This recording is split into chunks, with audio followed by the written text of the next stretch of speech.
Voltando lá, pessoal, com as nossas tarefas de língua portuguesa, vocês vão seguir com o livro mesmo, na página agora 82, lá na número 1, o sopro da voz da imaginação. Número 1, você ficou curioso para saber o que aconteceu com Felipe? Então leia mais um trecho do conto Quando a Vergonha Bate Asas, de Jonas Ribeiro. Vamos ler lá embaixo, então, naquele retângulo amarelinho. Faltavam 5 dias para o sarau. Bateu desespero, e depois coragem, e depois desespero outra vez. Felipe teve tosse, febre e acabou melhorando de repente.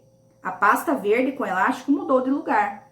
Pela primeira vez na vida, a pasta saiu da escuridão e pôde observar o mundo. O quarto do Felipe. Faltavam 4 dias para o sarau. Quantas tremedeiras o corpo sentia. Felipe queria declamar uma poesia sua. Qual? Ele queria e não queria, tudo ao mesmo tempo. Vamos lá, seguindo na página 83. Hora de planejar. Número 2. Como você acha que a história vai prosseguir? Felipe vai conseguir participar do sarau e declamar a sua poesia? Use sua imaginação e criatividade para escrever a continuação da narrativa. Conte o que Felipe decidiu fazer, quais as consequências dessa decisão e como a história termina. Para isso, faça o planejamento do seu texto. Inicie o seu texto com a seguinte passagem. Então, você vai iniciar o seu texto, se quiser pegar um rascunho, pegue lá seu caderno de português, tá? Indique lá qual é a tarefa que nós estamos fazendo. Atividade da página 83, escreve a data, certo? E vamos lá. Você vai começar o seu texto assim, ó. Faltam 4 dias para o sarau. Quantas tremedeiras do corpo sentia? Felipe queria declamar uma poesia sua. Qual? Ele queria e não queria, tudo ao mesmo tempo. Assim que vai começar a sua história. Depois, você vai usar a sua imaginação para dar continuação a essa história. Você vai narrar, tá bom? O que aconteceu.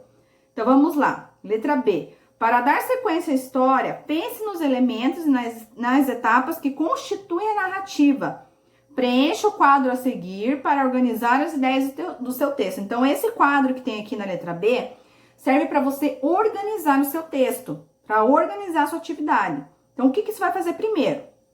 Vai escrever lá o que tá lá naquele triângulozinho, naquele retângulozinho amarelo, tá? Faltam 4 dias para o sarau. Depois você vai continuar, mas primeiro você vai preencher aquela tabela. Que personagens da história aparecerão na continuação? Então você vai pensar, será que eu deixo a professora? Será que eu deixo a mãe dele? Ou será que eu invento mais alguns personagens? Tá? Você que vai comandar ali. Depois, onde se passará a sequência da história? Na escola, na casa de Felipe, etc. Você que vai colocar. Etapas da narrativa. O que vem depois agora? O que fez Felipe decidir sobre a participação ou não do sarau? Então, você veja ali que ao mesmo tempo ele queria, ao mesmo tempo ele não queria. Então, sabe, o que fez ele mudar de ideia e participar do sarau? Ou o que aconteceu para ele não participar, tá? Você que vai definir esse final da história, tá bom?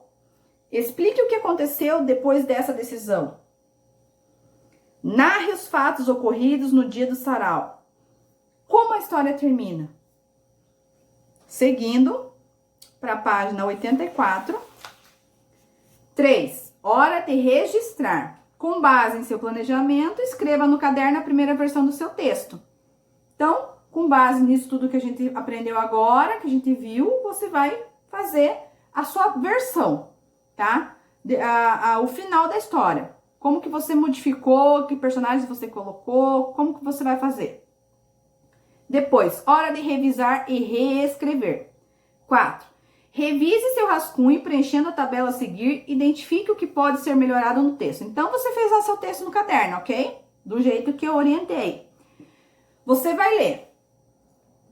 Veja se de repente não está faltando alguma coisa, se você poderia melhorar, escrever mais ou não, tá tudo certo. Eu acho que tá bom assim, pronto. Você vai responder nessa tabelinha aqui da página 84, critérios de revisão. A continuação do conto é coerente e compreensível? É coerente essa continuação que você deu? É compreensível? O que você acha? Você vai responder sim ou não. O texto apresenta um narrador? Os personagens são os mesmos da narrativa original? Ah, não, eu modifiquei os personagens, então eu vou colocar que não. Ah, sim, eu mantive ali os mesmos. Ok, sim. É possível saber em que lugares a história acontece? O texto conta como foi a decisão do Felipe de participar ou não do sarau? Isso é muito importante, gente, tá? A história narra o que aconteceu depois dessa decisão? O texto conta o que aconteceu no dia do sarau? A história termina com um desfecho coerente? O texto está organizado em parágrafos? As frases foram pontuadas corretamente? As palavras foram escritas corretamente? Então vejam quantas coisas você tem que revisar no seu texto para ver se está de acordo. Lembrando, gente, parágrafo começa com letra maiúscula. Prestem atenção na pontuação, né? Não escreva um monte de coisa arada lá, sem vírgula, sem ponto, sabe? Coloquem emoção no texto, né? Qual que é o sinal que dá emoção? Sinal de pontinho de exclamação, tá? Então, revejam tudo isso com cuidado, com bastante atenção, tá? Número 5. Após a revisão, escreva a versão final do seu texto em uma folha à parte, fazendo os ajustes necessários. Depois, siga as orientações do professor para apresentar a sua narrativa aos colegas. Então, daí, essa atividade você vai fazer lá no seu caderno, vai deixar lá bonitinho, para depois a gente, cada um vai ler a sua, tá bom? Mas isso eu vou avisar depois, tá? Fiquem tranquilos. Então, fazendo isso, gente, revisando lá os critérios da revisão, vejam se o texto que vocês fizeram, a primeira versão tá de acordo. Se não tiver, faça como tá pedindo ali número 5, faça novamente, né, com os ajustes que precisa, tá bom? Então é isso, gente. Nossas atividades de hoje seriam essas. Prestem bastante atenção, façam com capricho, tá bom? E soltem a imaginação, tá bom, gente? Então, até amanhã e bom estudo!